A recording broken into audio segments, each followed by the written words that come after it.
All right, fair enough. Well, Foreign Minister Andrei Sybiha has said that an extraordinary meeting of the NATO-Ukraine Council will be held in Brussels today at the request of Ukraine in response to the recent massive air attacks by the Russian Federation. This comes after Vladimir Putin blamed the West for Ukraine war and China at the China-led SCO Summit. The Russian president defended the military campaign in Ukraine, blaming NATO and Western policies for this particular conflict. And obviously this is something that Russia has been saying since a very, very long time, Mr. Nagao. But the fact of the matter is that, there was a time when Donald Trump, during his first tenure as the president, wanted to pull out of NATO. And now perhaps he's doing exactly the opposite. What Donald Trump should be doing for Ukraine and Russia is what he's focusing on in terms of tariffs. The energy is obviously misplaced over here. He should focus on ending this war. Trump negotiation style. Always one issue is matter and bilateral negotiation, and to get the deal, they try to use intimidation. In case of NATO, they try to with many NATO countries at the same time, not bilateral, but anyway, the negotiation style is the same. Intimidation is US will withdraw from NATO. So that's why the NATO country accept to raise their defense budget from the 2% to the 5% of the GDP now. So after promised, the President Trump joins the NATO summit, and completely opposite policies he chooses. So intimidation is meaningless. Intimidation is just tactical, and anything is okay. So when he talked with Zelensky, he is dictator, he said. The next day, media asked, he said, did I say that? I do not think so. He can say that. So that's why intimidation, contents of the intimidation is meaningless. What US need to do is the policies the US are seeking, and President Trump, as a part of the US system, they try to seek. But during the negotiation, his remark is intimidation, everyone upset. But this is not the policy, this is just intimidation.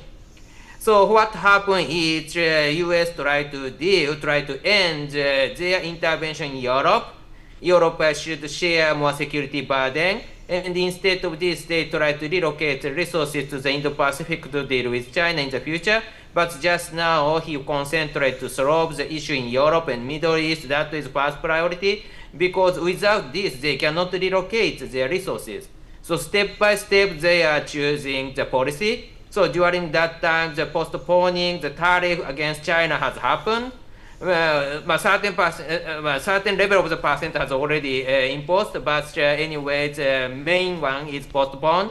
But this is not meaning the US will not imposing more tariff against China. In the future, time will come to escalate.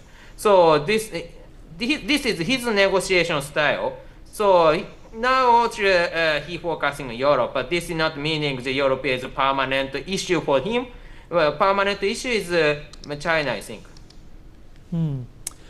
All right, at the SCO Summit, Pakistan Prime Minister Shahbaz Sharif stressed on the regional peace and cooperation. He said that Pakistan respects the sovereignty and integrity of all SCO members and neighboring countries. He targeted India, saying that disturbing incidents have taken place in our region in the last few months, referring to India's move to suspend the Indus Water Treaty in May.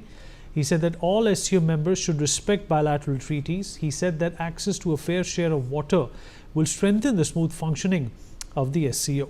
Sumit Peer, senior political commentator, also joins us on the program.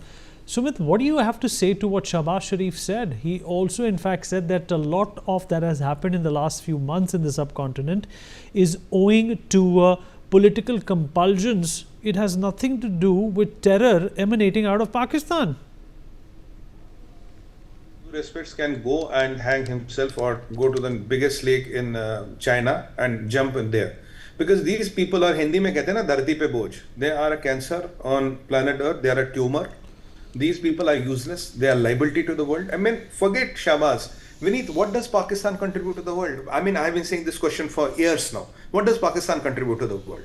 And people like him delegitimize any platform. I think it's for the SEO to think, do you want to have a joker like him there? He was standing like this, then he was jumping to kind of, shake hands with Putin.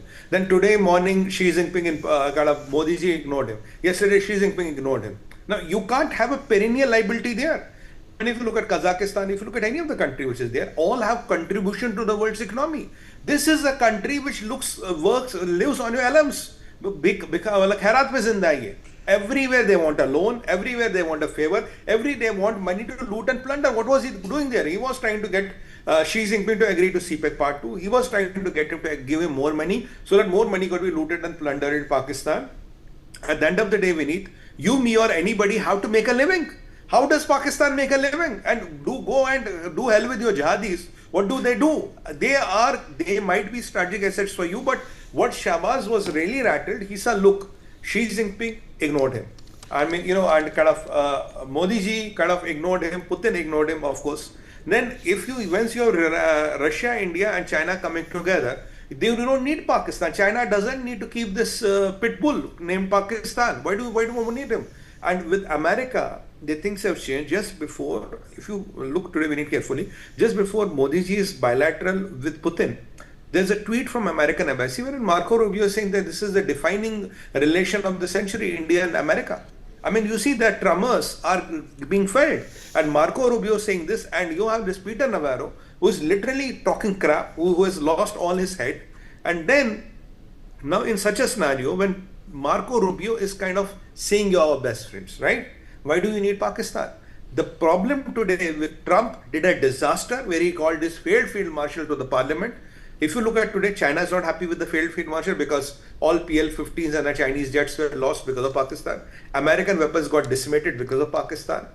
And now Russia is pissed off because Pakistan sold all their weapons to Ukraine. Pakistan has even sold arsenal to Israel, we know that. And of course, we don't like Pakistan, we have all the reasons. Now this joker in the town, what is he doing there? He is just trying to find a way, can I get hang of somebody where I can get some money? That is what his objective. Do you think he cares a damn about SCO, what is the outcome and all? He lives, breathes and survives by terror. And if he gives up terror, whatever is diminishing values with America or China, that also goes out. This man can never leave paid jihad. These people are in the business of paid jihad. I've been very clear on my words. I never mince my words with the way Pakistan. They are in business of paid jihad. If you can afford them, they will do jihad for you. That is the reality. Who gave them the money to make this Islamic bomb? It came from the Middle East. It came from Colonel Gaddafi. Did they use this so-called Islamic bomb to defend Islam? No. Did they even use it for themselves? No. Even all the bluff of Islamic bomb is gone. Pakistan knows the last the last card they were holding was this Islamic bomb. After Operation Sindoor, the emergence of India as a military power, as an economic power, as a diplomatic power is far beyond. And that is what is perplexing this man. He is really frustrated. He has threatened us 200 times with nukes and you stop my water, I'll do this. Then we released all the water, then Pakistan is drowning. When Pakistan drowns, you say it is the dead bodies are coming from India.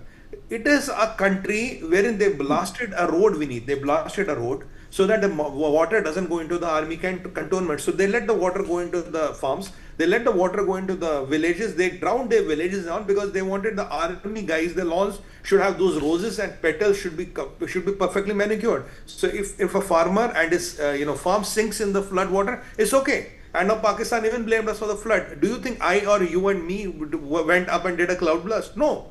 We had a lot of rains. The raid went to Pakistan. We told you 2-3 times. Even after that, doing all the TV reports, saying whatever is happening, you cannot protect yourself. How are you blaming us for that? Pakistan is a lost case. Pakistan is cancer on planet Earth. And this Shahbaz is a clown. Sorry, I should not say this to an elected representative. I don't partially elected representative, sorry. He's a clown. What is his objective on an SCO? I want to ask all respected SCO members, why do you need this man there? What are you going to get from him or what are you going to sell to him? Tell me one thing. What are you going to get from him? What are you going to sell from him? International jihad and Islamic terror comes free of cost. You don't have to have a bill of landing for that. You don't even need to open a LC for that. That will come by default to you. So minus that, this man being a sasta jihadi, a cheap jihadi, what else does he bring to the table? Oh, he can come and have some problems in India. He can cause some border ruckus here and there. Minus that, what can he cause? Minus that, he can cause nothing. Yes, these people specialize in killing innocents. Yes, these people specialize in killing women and children. Yes, these people specialize in killing kids in the school. That is what they do. Minus that, I think it is demeaning on international forums to carry this perennial liability called Pakistan. It is for those forums to decide, do we want to carry this cloud? Do we want to carry this liability? Vineet, nobody can swim with sandbags tied to his legs. You might be the ace swimmer in the world. If I tie sandbags to your arms and legs, what can you do? This is what Pakistan is. The world has to decide how soon to cut this sandbag. Let them be in their perpetual land, I mean, in the perpetual dream of Ghazwa and all, which is a fantasy they all live with. But minus that, except selling this Islamic churan, Ghazwa and Hindu hatred, what is this country all about? What has this country achieved? I am telling you today, Rwanda and Congo contribute to the world's economy. They might be one of the poorest countries we need, but this jihadi country, Pakistan, contributes nothing. They are all taking. Bhai, IMF se paisa lo. IMF, World Bank, ADB, China, Saudi, Turkey, wherever you go, they are taking. Vineet, what are they giving? What the hell do they give? Bhai, kuch bhi nahi. Answer is zero. It's an endless sink, bottomless well. World has to realize this. And this man is that salesman of that endless well who promises everybody sun, earth and the moon, and nobody has got anything ever from Pakistan. Let it be China or let it be United States of America. Sooner they realize it, the better they are, Vineet. You're absolutely right.